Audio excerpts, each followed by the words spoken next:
Hello dear students, welcome to smart knowledge. प्यारे बच्चों, आज हम डायरेक्टरेट ऑफ एजुकेशन की ओर से दिया गया क्लास 9 साइंस सैम्पल पेपर करेंगे। हिंदी मीडियम में डिस्कस करेंगे, इंग्लिश मीडियम में ऑलरेडी किया जा चुका है। बाकी सब्जेक्ट के सभी सैम्पल पेपर आपको चैनल पर मिल जाएंगे। उनका लिंक जो है एक प्लेलिस्ट मिलेगी आपको, उसमें सभी सैम्पल पेपर आप देख सकते हो सॉल्यूशन के साथ। हिंदी मीडियम में साइंस का पेपर करेंगे तो यहाँ से आप जनरल इंस्ट्रक्शंस पढ़ सकते हो। खंड ए दिया गया है, प्रत्येक प्रश्न 1 अंक का रहेगा और इम्पोर्टेंट क्वेश्चन है, सारे काफ़ी इंपॉर्टेंट क्वेश्चन कवर किए गए हैं और इस सैम्पल पेपर से आपको फाइनल जो पेपर होगा उसमें आपको क्वेश्चंस देखने को भी मिलेंगे। देखिए, फर्स्ट क्वेश्चन है, रदरफोर्ड प्रकीर्ण प्रयोग जो है छोटे प्रकीर्ण कणों के लिए असफल हो जाता है क्योंकि अल्फा कण और लक्ष्य नाभिक के बीच प्रभाव व्यास नाभिक के आकार की तुलना में बड़ा होता है। तो डी जो है इसका आंसर रहेगा। नेक्स्ट देखिए, या अल्फा कण होते हैं हीलियम 2+, सी जो है इसका आंसर हो जाएगा।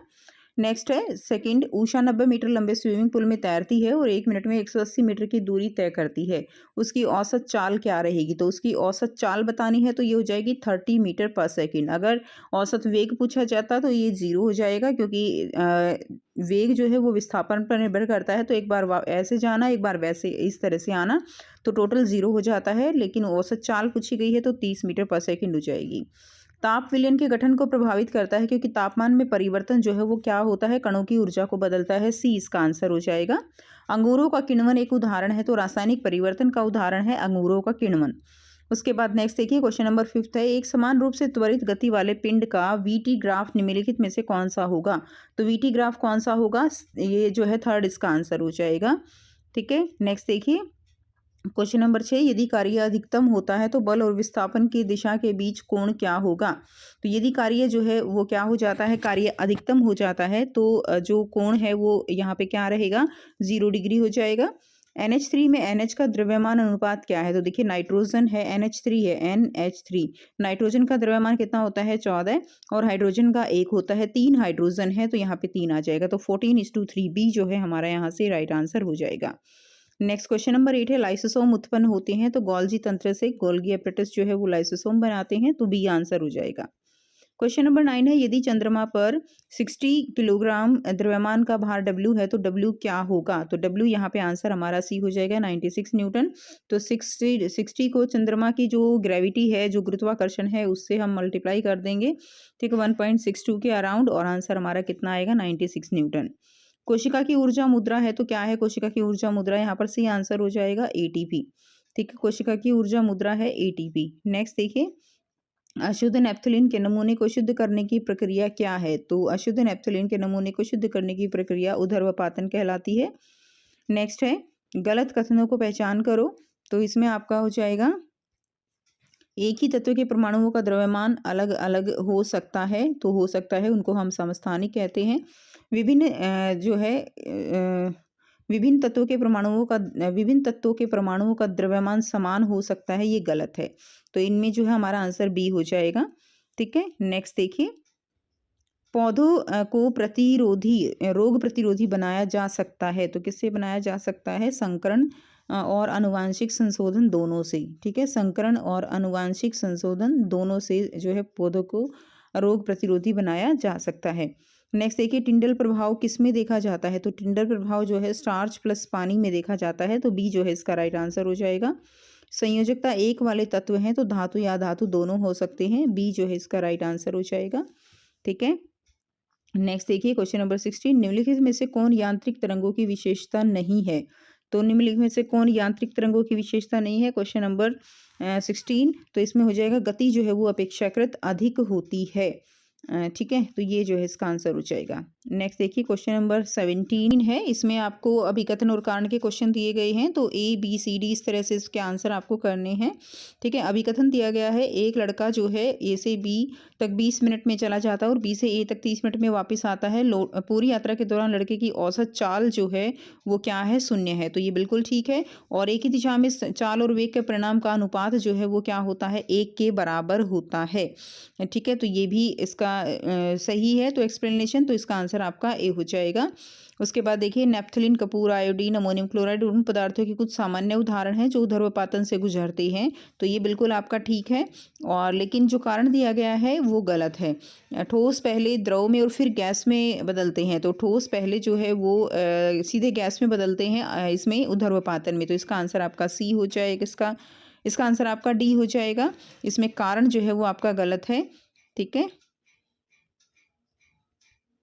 इसमें आपका आंसर सी हो जाएगा। ए सत्य है किंतु आर जो है वो असत्य है। ठीक है, आंसर इसका सी हो जाएगा। उसके बाद देखिए क्वेश्चन नंबर 19 है, डेंड्राइट एक एकल लंबी बेलनाकार प्रक्रिया है जो टर्मिनल पर बारीक शाखाएं बनाती है। कारण रहेगा इसमें साइटोन से उत्पन्न छोटी प्रक्रियाएं होती हैं।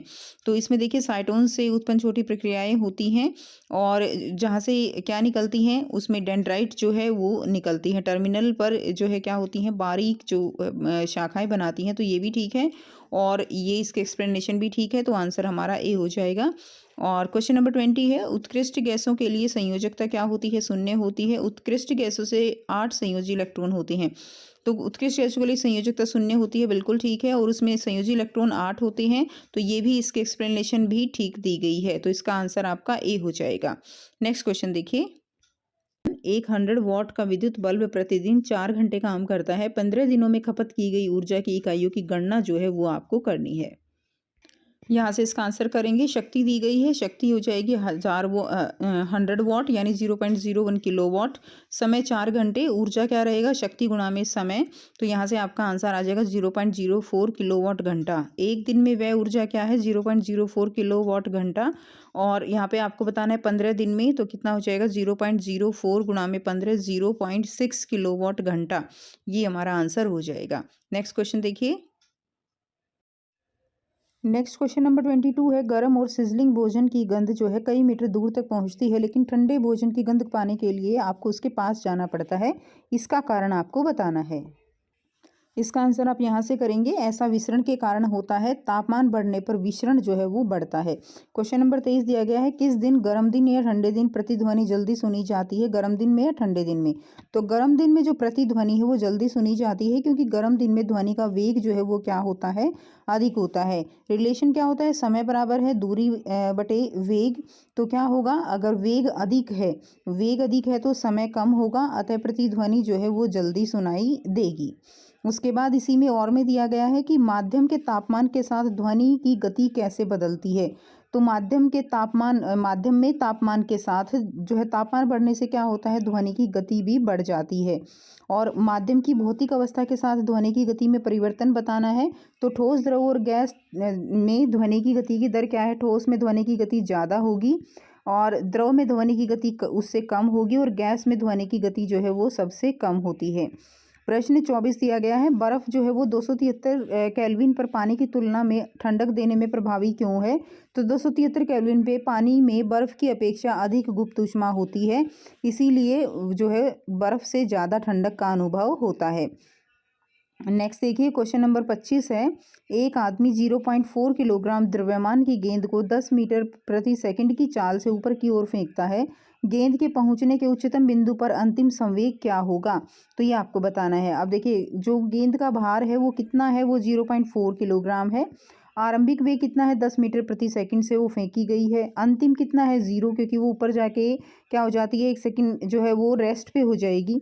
संवेग क्या होगा, m/v, तो अंतिम संवेग क्या हो जाएगा, 0। और प्रारंभिक संवेग कितना होगा, m/u करेंगे। ठीक है, p = mv होता है, तो 0.4 × 10, तो 4 किलोग्राम मीटर पर सेकंड इसका आंसर हो जाएगा। नेक्स्ट इसमें और में दिया गया है, 1 किलोग्राम का पत्थर 20 मीटर प्रति सेकंड की चाल से एक जमी हुई झील की सतह पर फेंका जाता है और 50 मीटर की दूरी तय करने के बाद रुक जाता है। पत्थर और बर्फ के बीच के जो घर्षण बल है उसकी गणना करनी है। ठीक है, तो इसमें देखिए मास जो दिया गया है, द्रव्यमान वो कितना है, 1 किलोग्राम है। आरंभिक वेग कितना रहेगा, 20 मीटर प्रति सेकंड। अंतिम वेग कितना रहेगा, 0। दूरी दी गई है 50 मीटर, तो ए निकालना है ताकि हम F = ma निकाल सके, फोर्स निकाल सके, बल निकाल सके। उसके लिए हमारे पास m तो दिया गया है लेकिन a नहीं है। a के लिए हम यहाँ पे गति का तीसरा नियम लगाएंगे, v² - u² = 2as। v² 0 है, u² हमारे पास 20 हो जाएगा, 2as, और यहाँ से a की वैल्यू कितनी आ जाएगी, -4 मीटर पर सेकंड स्क्वायर। f की वैल्यू निकाल लेंगे। ठीक है, एफ की वैल्यू यहाँ से m इंटू ए, तो ये कितनी आ जाएगी -4 न्यूटन। अब माइनस का मतलब यहाँ पे क्या है कि जो बल लग रहा है वो विपरीत दिशा में है, यानी वो घर्षण बल है, तो ये हमारा आंसर हो जाएगा। नेक्स्ट देखिए क्वेश्चन नंबर 26 है, इलेक्ट्रॉन को सार्वभौमिक कण क्यों माना जाता है? तो एक इलेक्ट्रॉन का द्रव्यमान बराबर है 1/2000 U, और एक इलेक्ट्रॉन का के ऊपर आवेश जो है वो -1 होता है। एक इलेक्ट्रॉन का द्रव्यमान और आवेश हमेशा स्थिर होता है, और इसीलिए इसे क्या माना जाता है? सार्वभौमिक कण जो है वो माना जाता है। तो यहाँ से आप क्वेश्चन देख सकते हो, ठीक है। साथ साथ मैंने वहाँ पे भी आपको क्वेश्चन बता दिए हैं। क्वेश्चन 24 हम कर चुके हैं, 25 आपके न्यूमेरिकल थे, 26 हो गया। अब हम खंड सी करेंगे, प्रत्येक प्रश्न जो कि 3 अंक का रहेगा।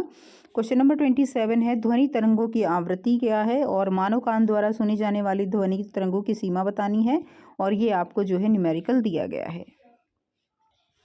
सेक्शन सी यहाँ से करेंगे, ध्वनि तरंगों की आवृत्ति का अर्थ क्या है? तो 1 सेकंड में उत्पन्न होने वाली ध्वनि तरंगों की संख्या ध्वनि तरंगों की आवृत्ति कहलाती है।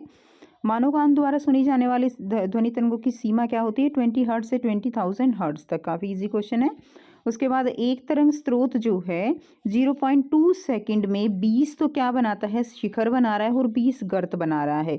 तो दो नज़दीकी शिखरों के बीच की दूरी है 50 सेंटीमीटर, यानी दो नज़दीकी शिखरों के बीच की दूरी, यानी यहाँ से लेकर यहाँ तक की जो दूरी है वो रहेगी 50 सेंटीमीटर। तरंग दैर्घ्य तथा आवृत्ति जो है यहाँ पर ज्ञात करनी है। तो दो शिखरों के बीच की दूरी जो है तरंग दैर्घ्य कहलाती है, तो उनके तरंग दैर्घ्य क्या हो जाएगी? 50 सेंटीमीटर दी गई है। इसको मीटर में कन्वर्ट करोगे तो क्या हो जाएगा? 0.5 मीटर। तो यही इसका आंसर हो जाएगा। अब हमें निकालनी आवृत्ति। आवृत्ति क्या होती है? 1 सेकंड में कितनी जो है दोलन है उनकी संख्या को आवृत्ति कहा जाता है। यहाँ पे 0.2 सेकंड में कितनी तरंगों की संख्या है? वो है 20, क्योंकि 0.2 सेकंड में 20 जो है वो शिखर बन रहे हैं और 20 गर्त बन रहे हैं। इसका मतलब 20 जो है तरंग बन रही हैं, और हमें निकालना है 1 सेकंड में, तो 20/0.2, और ये आ जाएगा 100 हर्ट्ज जो है इसका आंसर हो जाएगा। नेक्स्ट देखते हैं क्वेश्चन नंबर 28, निम्न आकृतियों द्वारा दर्शाए गए परमाणुओं की संयोजकता निकालनी है। अब इसमें अंतिम कक्ष में कितने इलेक्ट्रॉन हैं? 8 इलेक्ट्रॉन है। देखिए अब संयोजकता कितनी हो जाएगी? 8 में से 8 गए 0 हो जाएगी। इसमें क्या है? इसमें अंतिम कक्ष में 5 इलेक्ट्रॉन है, तो संयोजकता 8 में से 5 गए 3 हो जाएगी। उसके बाद देखिए इसमें अंतिम कक्ष में कितने इलेक्ट्रॉन हैं? इसमें अंतिम कक्ष में 3 इलेक्ट्रॉन है, तो संयोजकता भी कितनी होगी? 3 हो जाएगी। उसके बाद क्वेश्चन नंबर 29 है, राम के परिवार में भारी बिजली के बिल की चिंता थी। उसके पड़ोसी मोहन ने बिजली बचाने के कुछ आसान और प्रभावी सुझाव दिए। अगले महीने का बिल जो है वो 50 यूनिट कम हो गया। इस स्थिति में जीवन के अन्य पहलुओं में कैसे उपयोग किया जा सकता है? तो इसमें क्या है? मानसिक विकास हुआ, सामाजिक विकास है, भावनात्मक विकास है। ऊर्जा की इकाई क्या होती है? ऊर्जा की एसआई मात्रक जो है वो जूल है, और ऊर्जा का व्यावसायिक मात्रक क्या होता है? किलोवाट घंटा यानी यूनिट होती है। 3 सुझाव लिखो जो मोहन ने राम को दिए होंगे। तो यदि आवश्यकता न हो तो पंखे लाइट बंद कर दें, ये सुझाव दिया होगा। CFL बल्ब का उपयोग करें, बहुत अधिक स्तर पर AC हीटर गीजर का उपयोग ना करें।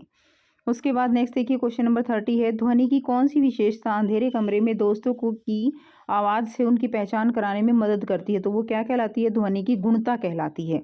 याद रखेंगे, ध्वनि की गुणता से हम ध्वनि को जो है अलग अलग दोस्तों की ध्वनि या किसी भी चीज़ की ध्वनि को पहचान पाते हैं। आवृत्ति और तरंग काल के बीच संबंध बताइए। यदि पानी की सतह पर उत्पन्न कंपन की तरंग दैर्घ्य 4 सेंटीमीटर है और तरंग वेग 20 मीटर प्रति सेकंड है, तो आवृत्ति और तरंग काल जो है वो आपको ज्ञात करना है। तो आवृत्ति और तरंग काल के बीच क्या संबंध है? तो आवृत्ति = 1/1, 1 में तरंग काल होता है। New = 1/t। पानी की सतह पर उत्पन्न तरंग का तरंग दैर्घ्य कितना है? 4 सेंटीमीटर। ठीक है, तो हमें इसको मीटर में कन्वर्ट कर लेंगे तो 0.04 मीटर आ जाएगा। तरंग वेग क्या है? 20 मीटर प्रति सेकंड। आवृत्ति दी गई है, और तरंग काल हमें यहाँ आवृत्ति निकालनी है, तरंग काल निकालना है। तो V = न्यू इंटू लैम्डा हमारे पास फॉर्मूला होता है। V = यहाँ पे न्यू = V/लैम्डा। V हमारे पास है, लैम्डा हमारे पास है, तो हम यहाँ से न्यू निकाल लेंगे फ्रीक्वेंसी। तो कितना आ जाएगा? 5000 हर्ट्स। अब हमें पता है कि T बराबर है 1/न्यू होता है, तो ये कितना आ जाएगा? 1/500, तो 0.002 सेकेंड हो जाएगा। नेक्स्ट देखिए क्वेश्चन नंबर 31 है, प्रोकैरियोटिक कोशिका क्या है? प्रोकैरियोटिक तथा यूकैरियोटिक कोशिका में अंतर बताइए। तो आंसर रहेगा ऐसी कोशिका जिसमें केंद्रक स्पष्ट नहीं होता तथा आकार में बहुत छोटी होती है, जैसे बैक्टीरिया कोशिका।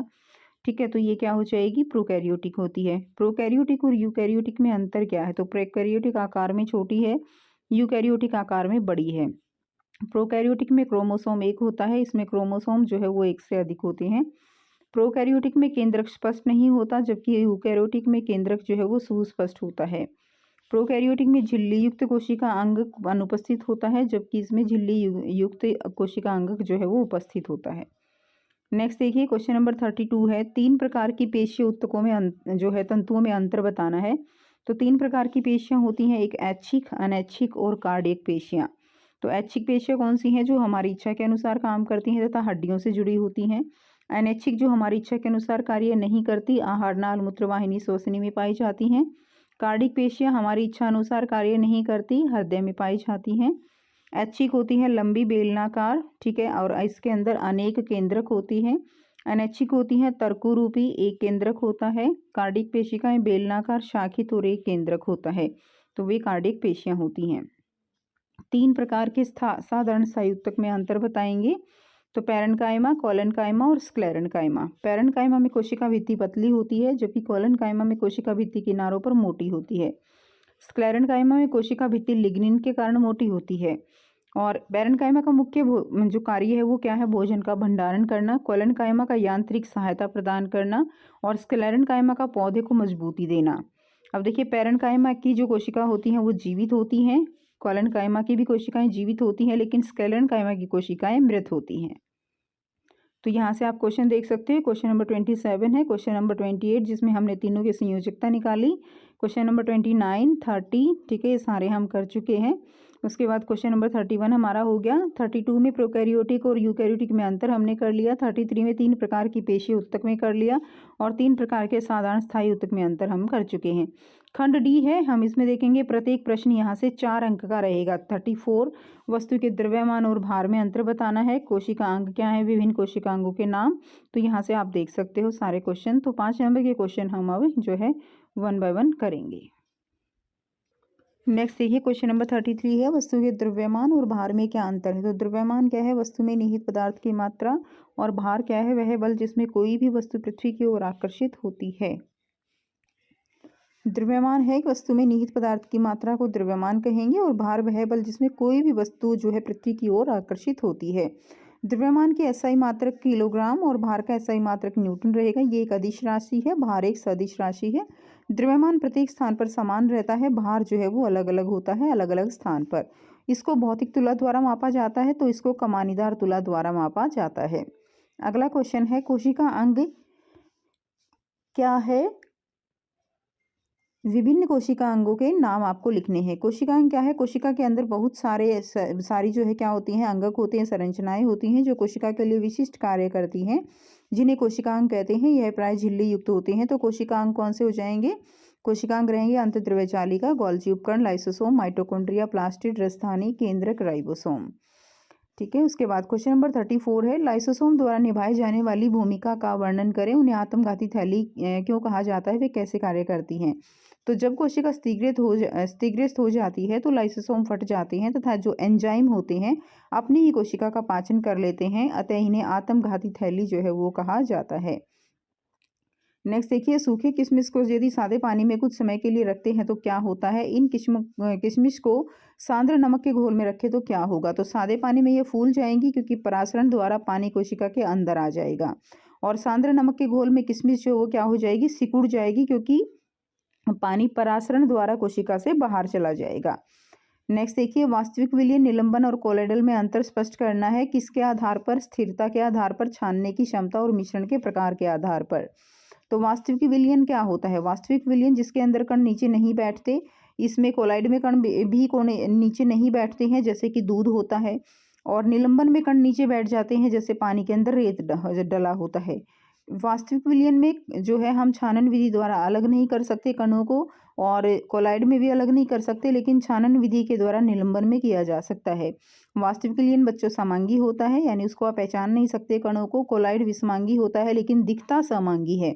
ध्यान दीजिएगा, कोलाइड जो है होता विषमांगी है, लेकिन दिखता समांगी है, जैसे दूध हो गया। निलंबन जो है वो क्या है? विषमांगी है।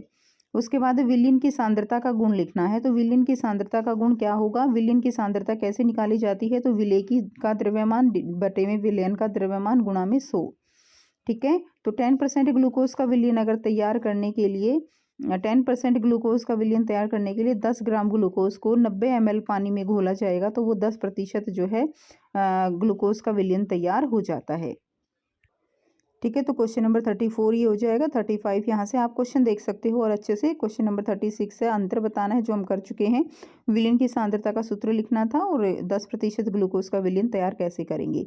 खंड ई में प्रत्येक केस आधारित प्रश्न 4 नंबर के रहेंगे, तो इसमें आप इसको अच्छे से पढ़ सकते हैं। इसमें हमारे पास जो क्वेश्चन दिए गए हैं, पौधों की द्वितीयक वृद्धि में कौन सा उत्तक मदद करता है। 4 क्वेश्चन है, पहले इनको करेंगे। तो देखिए, पौधे की जो द्वितीयक वृद्धि होती है उसमें कौन सा उत्तक मदद करता है, तो कैम्बियम यानी पार्श्व विभजो उत्तक। पौधों में अंतःस्थलीय विभजो उत्तक वृद्धि किस क्षेत्र में होती है, तो पत्तियों के आधार पर होती है। विभजो उत्तक जो है उसका उत्तक मुख्य रूप से पौधे में कहाँ पाए जाते हैं, तो जड़ तथा तनों के शीर्ष पर, पत्तियों के आधार पर और तनों के पार्श्व भाग में पाए जाते हैं। इसमें या में दिया गया है और में कि कैम्बियम को पार्श्व विभजो उत्तक क्यों कहा जाता है, तो क्योंकि यह तने की पार्श्व भाग में होता है और पौधे की द्वितीयक वृद्धि में मदद करता है। पौधे की जो मोटाई होती है उसको ये बढ़ाता है। अगला प्रश्न देखिए, नीचे दिए गए पाठ को ध्यानपूर्वक पढ़ें और प्रश्नों के उत्तर दें। तो क्वेश्चन नंबर 38 जो है मधुमक्खी से रिलेटेड दी गई है। इसमें देशी प्रजातियां हैं cerana indica, Apis dorsata, Apis florea. विदेशी है Apis mellifera and Apis adansonii. उसके बाद क्वेश्चन दिए गए हैं, मधुमक्खी पालन अच्छे चारागाह में क्यों किया जाना चाहिए। तो आइए देखते हैं। तो मधुमक्खी पालन अच्छे चारागाह में क्यों किया जाना चाहिए। चारागाह का अर्थ है चारागाह का अर्थ जो है वहाँ के फूलों की जगह से है। चारागाह क्या होती है कि कैसे फूल हैं, ठीक है, फूलों की जगह से है जहाँ से मधुमक्खी शहद के लिए रस एकत्र करती हैं। यदि चारागाह अच्छा होगा तो उत्तम प्रकृति का शहद बनेगा। और क्या मधुमक्खी, अगला क्वेश्चन है, क्या मधुमक्खी परागण में मदद करती हैं। तो मधुमक्खियों को कौन से फूल आकर्षित करते हैं, तो हाँ, मधुमक्खी परागण में मदद करती हैं। मधुमक्खियों को जो है वो फूल आकर्षित करते हैं जिनमें भरपूर मात्रा में रस होता है। मधुमक्खियों से प्राप्त उत्पादों का उल्लेख करें तो मधुमक्खी से शहद और मोम मिलता है। अगला प्रश्न है, मधुमक्खी पालन शुरू करने के लिए सबसे अच्छा मौसम कौन सा होता है। तो बसंत का मौसम होता है। कौन सा मौसम होता है, बसंत का मौसम। अगला केस स्टडी जो क्वेश्चन दिया गया है वो आपको जो है चैप्टर 2 से निलंबन वाला है, ठीक है, तो इसको एक बार अच्छे से पढ़ लेंगे। इसमें क्वेश्चन दिए गए हैं, विक्षिप्त अवस्था और विक्षेपण माध्यम क्या है, समांगी विषमांगी में अंतर, इमल्शन क्या है और ठोस सोल का एक उदाहरण आपको देना है। तो देखिए, प्रक्षिप्त प्रावस्था क्या है, कोलाइडल में विलेय पदार्थ की तरह का घटक जो है वो प्रक्षिप्त प्रावस्था कहलाता है। और माध्यम क्या है, प्रक्षेपण, जैसे कि विलयन के अंदर जो विलायक होता है ज़्यादा मात्रा में, उसको हम जो है कोलाइड में प्रक्षेपण माध्यम कहते हैं। कोलाइड में विलायक पदार्थ की तरह का घटक जिसमें प्रक्षिप्त प्रावस्था निलंबित रहती है, प्रक्षेपण माध्यम कहलाता है। नेक्स्ट है, समांगी तथा विषमांगी में अंतर बताना है। तो समांगी क्या है और विषमांगी क्या है। तो समांगी संगठन का एक समान होता है, जबकि विषमांगी का संगठन जो है वो एक समान नहीं होता। इसमें विभिन्न परतें दिखाई नहीं देती, जबकि विषमांगी में विभिन्न परतें दिखाई देती हैं। इसमें जैसे चीनी और पानी का घोल है, तो विषमांगी में पानी में तेल है। इमल्शन क्या है, तो जब परीक्षित प्रावस्था और प्रक्षेपण माध्यम दोनों ही द्रव होते हैं तो उसको हम इमल्शन कहते हैं, जैसे दूध है, ठीक है। और ठोस सोल का एक उदाहरण देना है, तो रंगीन पत्थर है, रत्न पत्थर है, दूध या कांच है, ये किसका उदाहरण हो जाएंगे, ये ठोस सोल का उदाहरण हो जाएगा। तो ये था कंप्लीट पेपर। आई होप सभी बच्चों को सारे क्वेश्चन क्लियर हैं। बिल्कुल बहुत ही सिंपल और जो है लैंग्वेज में आपको सारे क्वेश्चंस के आंसर कराए गए हैं। आई होप सारे क्वेश्चंस आपको अच्छे से समझ भी आ गए होंगे। फिर भी कोई डाउट हो तो आप जो है कमेंट सेक्शन में कमेंट करके पूछ सकते हो। इसके अलावा सभी सैम्पल पेपर आपको प्लेलिस्ट का लिंक आपको जो है मिल जाएगा, ठीक है। चैनल पर विजिट ज़रूर कीजिए और सारे क्वेश्चंस के अच्छे से, सारे पेपर अच्छे से सॉल्व कीजिए, क्योंकि ये आपके फाइनल पेपर के लिए काफ़ी हेल्पफुल रहने वाले हैं। तो मिलते हैं आपसे नेक्स्ट वीडियो में। Till then take care, bye bye.